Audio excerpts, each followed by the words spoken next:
Saya duluan yang mendekati Akila. Itu semua adalah hoax. Saya saktinya. Aku harus tetap tenang sekarang. Rencana licik Angelica bukan cuma gagal, lebih dari itu. Justru fakta tentang masa lalu Michael yang cukup kelam jadi hanya dianggap berita palsu. Ironisnya, dampak malah kemana-mana. Kemungkinan terbesar Akila akan sangat membenci Tante Slay jika nanti tahu semuanya. Yang pasti Lydia pun makin kecewa pada sang mama. Sementara Adit harus siap jadi sasaran kecurigaan Slay Queen. Dan jadi tanda tanya, apakah Adit bakal jujur nantinya ngaku kalau sebenarnya mengambil flash disk itu dari tangan mamanya sendiri? Atau Adit akan memilih bertahan dengan cerita kalau dia menemukannya di lantai, semata-mata karena nggak tega melihat sosok mama yang dulu begitu dihormatin oleh teman-teman malah akan berubah jadi orang yang dianggap paling jahat karena nyaris merusak acara besar mereka.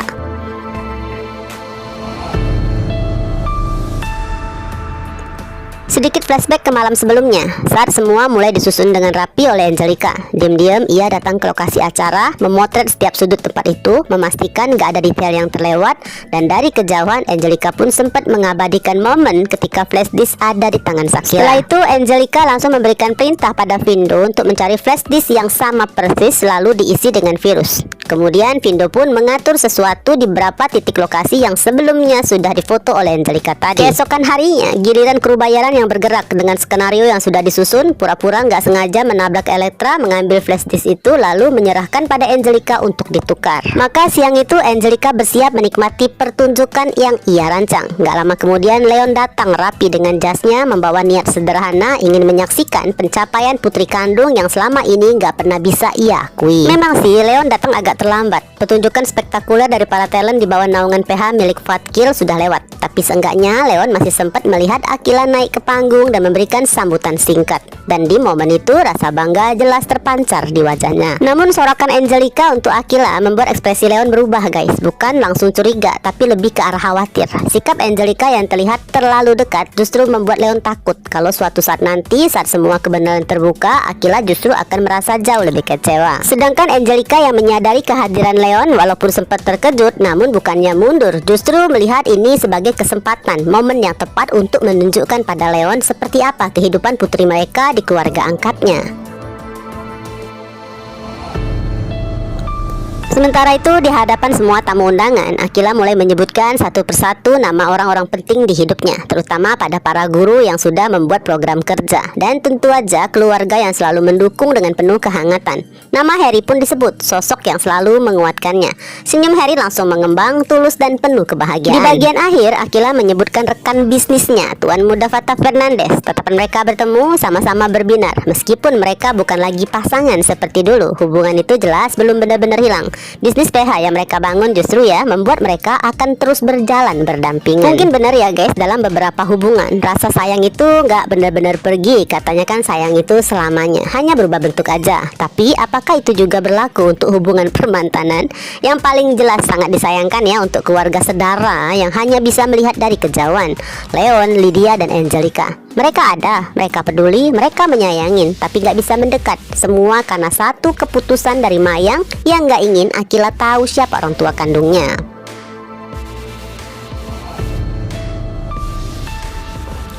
Lalu tibalah nih momen penayangan visi misi bisnis PH yang sudah dirancang oleh Slay Queen. Lydia sebagai tim IO langsung memasang flash disk itu tanpa curiga sedikit pun. Tanpa disadarin virusnya mulai menyebar. Dan lebih parahnya, video akan tetap berjalan di layar meskipun flash disk itu sudah dicabut. Yang muncul jelas bukan lagi visi misi versi Slay Queen. Layar justru menampilkan sesuatu yang sama sekali di luar dugaan. Data perusahaan milik Michael terungkap kalau dulunya pernah melakukan penggelapan dana dalam jumlah cukup besar dengan mendirikan perusahaan cangkang alias perusahaan kosong. Bahkan status masa lalunya sebagai seorang eksil pun ikut terseret ke permukaan. Jelas dong semua langsung shock, kaget, bingung sekaligus penasaran. Wajah Michael dan Mayang seketika memucat. Harry pun terlihat tegang, tapi nggak bisa berbuat banyak karena sedikit aja Harry bertindak, identitasnya sebagai hacker bisa terbongkar. Di sisi lain, Harry pun harus tetap berada di dekat Akila yang mentalnya rapuh, apalagi dengan kondisi BPD-nya dan fakta bahwa ini menyangkut keluarganya.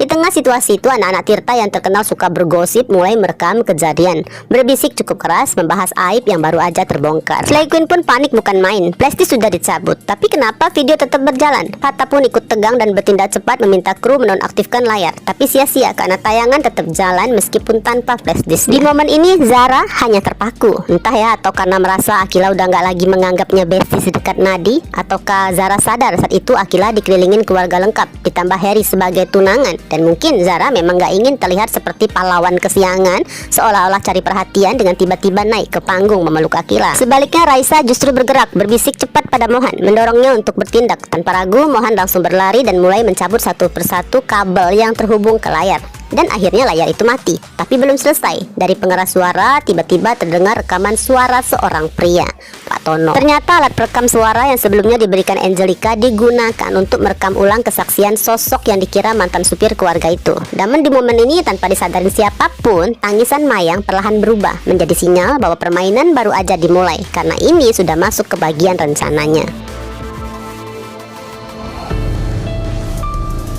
Rekaman itu sih justru terdengar seperti upaya fitnah kejam, seolah Mayang menyiksa Akila, memberinya makanan sisa dan perlakuan gak manusiawi lainnya. Saat nama Akila mulai disebutkan, Zara gak bisa lagi tetap tenang. Jika ia gak bisa naik ke panggung dan memeluk sahabatnya, maka seenggaknya Zara melakukan sesuatu, berlari bersama Mohan menuju ruang panel listrik. Sementara Akila yang sudah sangat lemah dan syok tetap berusaha membela Mama Mayang. Namun suaranya terlalu pelan, gak cukup kuat untuk melawan rekaman tanpa bukti di tengah kerumunan. Apalagi di saat itu Vio ke-trigger. Emosi Vio meledak. Selama ini kan Vio hidup dalam tekanan dari papanya. Dan kini saat mengetahui Akila juga diduga jadi korban kekejaman orang tua, Vio langsung bersuara paling lantang. Vio mendesak agar Akila berani mengungkap kebenaran. Sementara itu rekaman terus berlanjut. Kali ini membahas bagaimana Akila dulunya dipindahkan ke sekolah baru seolah untuk bisa diarahkan mendekati Fatah yang berasal dari keluarga kaya. Pas kebetulan ya, di waktu yang sama di ruang panel Mohan dan Zara sudah siap mencabut saklar utama. Namun lewat telepon Fatah menghentikan mereka karena ini adalah momen titik balik dan Fatah adalah saksi utamanya. Dengan suara lantang Fatah menjelaskan semuanya dari awal. Bagaimana pertama kali ia mengenal Akila, bagaimana mereka sama-sama anak baru di sekolah itu. Bahkan Fatah menegaskan kalau dirinya lah yang lebih dulu memperhatikan Akila, mendekatinya sampai akhirnya hubungan mereka terjalin begitu dekat. Hampir setiap hari kala itu mereka bersama, dan itu berarti Fatah tahu kalau memang Akila mengalami penyiksaan. Apalagi sampai diberi makanan yang gak layak. Mustahil semua itu luput dari perhatiannya. Niat Fatah jelas mematahkan fitnah kejam yang sedang beredar. Tanpa sadar, setiap kata yang keluar dari mulut Fatah justru jadi penegasan lain bahwa Fatah bukan cuma yang pertama, tapi juga seseorang yang selalu ada dan mungkin akan selalu berjalan beriringan dengan Akila ke depannya lewat bisnis bareng mereka. Mendengar itu semua, Harry hanya bisa diam ya guys. Ada rasa cemburu yang harus ia telan sendiri. Kemenangan Harry cuma satu, dialah yang saat ini memeluk Akila, menahan tubuh rapuhnya agar tetap berdiri. Selebihnya, di momen ini Harry seperti nggak punya peran. Semua orang bergerak, semua orang jadi pelindung, dan Harry seolah nggak terlihat. Tapi memang begitulah dirinya guys. Sebagai hacker, Harry udah terbiasa berada di balik bayangan. Gak perlu sorotan, gak perlu pengakuan, dan kali ini pun Harry tahu bukan saatnya untuk bertindak. Sementara itu Mohan dan Zara udah kembali ke tempat duduk mereka. Harapan mereka sederhana, semoga aja kesaksian Fatah cukup untuk membuat semua tayangan tadi dianggap sebagai berita bohong. Di sisi lain, Angelica mulai gelisah. Ada kebingungan yang gak bisa disembunyikan. Kenapa kesaksian Pak Tono justru bertolak belakang dengan apa yang disampaikan Fatah dan Akila? Namun di sini Angelica seakan menggantungkan harapan pada Vio, karena tanpa sadar Vio seperti jadi perpanjangan suaranya, terus membantah, terus menekan, karena Vio yakin Akila hanya takut untuk jujur dan apa yang dikatakan Fatah hanyalah cerita tanpa bukti. Nah, di tengah ketegangan itulah seseorang muncul, Oliver. Bagi hampir semua orang, sosok cowok itu terasa asing, kecuali bagi Akila dan Fatah dong. Dengan tenang, Oli mengaku sebagai sahabat lama mereka sejak kecil. Kesaksiannya sederhana, tapi cukup kuat untuk mempertegas apa yang tadi disampaikan Fatah. Sebenarnya guys, kemunculan Oliver dengan sedikit maksud terselubung, yaitu ingin mengetahui lebih jauh tentang apakah Harry adalah hacker yang selama ini sedang dicari oleh Pak Ares. Untuk mengetahuinya, ya Oli harus masuk ke lingkaran mereka, dan sangat kebetulan dengan kesaksiannya telah buat situasi berubah. Sejenak di sini Harry sempat berpikir ya, rupanya di masa silam pernah mendengar Haruna menyebutkan nama Oliver adalah tetangga rumah mereka. Sebuah senyum tipis terlintas, bukan karena situasinya, tapi karena seperti seperti ada secercah harapan baru. Mungkin suatu hari nanti Oliver bisa jadi salah satu jalan untuk menyadarkan Haruna. Singkatnya ya, dengan tambahan kesaksian dari Oliver, ucapan Fata jadi jauh lebih meyakinkan. Bahkan ini pun jadi kesempatan, seolah semua tayangan dari awal sampai akhir murni hanya rekayasa, berita karangan dari pihak tertentu.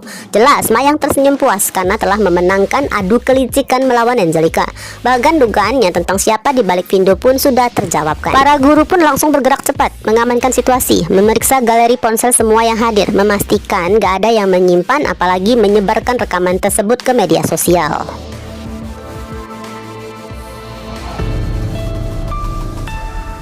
Perlahan keadaan mulai kondusif. Namun di tengah semua itu, Harry masih di posisinya guys, hanya memeluk Akila tanpa sempat mencegah Fata yang sigap mengambilkan kursi agar Akila bisa duduk. Hal kecil tapi cukup untuk kembali menusuk perasaan Harry, seolah ia lagi-lagi selangkah terlambat. Bahkan justru Zara yang lebih dulu berinisiatif mengambilkan air minum untuk Akila. Sekilas guys, Harry memang terlihat nggak melakukan apa-apa. Tapi bukankah sejak awal Harry berjanji untuk selalu ada di samping Akila? Dan mungkin itu cukup. Biarlah yang lain menunjukkan kepedulian mereka dengan cara masing-masing. Peran Harry bukan di sini, bukan di depan semua orang. Nanti saat semuanya selesai, Harry lah yang akan bergerak mencari tahu siapa dalang di balik semua ini.